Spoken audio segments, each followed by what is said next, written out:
50 Days of Attempting to Change the World by Nima Radan Art.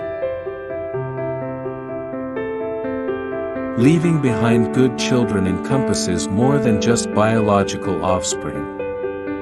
It is about nurturing and guiding the next generation, instilling in them values of compassion, empathy, and responsibility. By raising children who are conscious of their impact on the world, we ensure that the cycle of positive change continues beyond our own lifetime. Day 41. Joy in Giving. Lord, teach me the joy of giving. Help me to be generous with my time, love, and resources, knowing that it is in giving that we receive.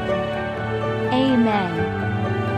Today's motivation is ours for a happier world. You have the power to change your life. Start today.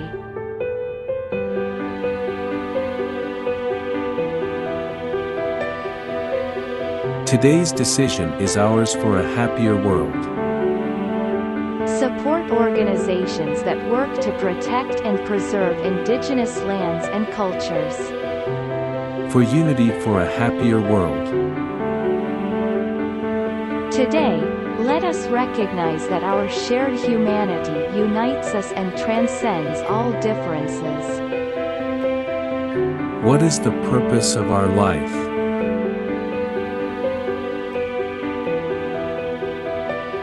Our presence in this world is a reminder that we are here to learn, to grow, and to evolve as spiritual beings. Today's children are the future leaders of the world. They follow our example, and we are responsible for being an example for them worthy of following. We are responsible.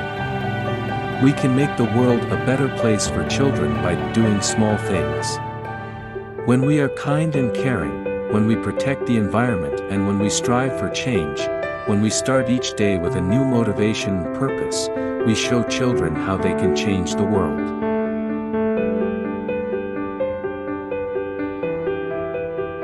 By educating and inspiring children, we can prepare them to become leaders of change in the future. Be with me until the end of this journey. Best wishes, Nima.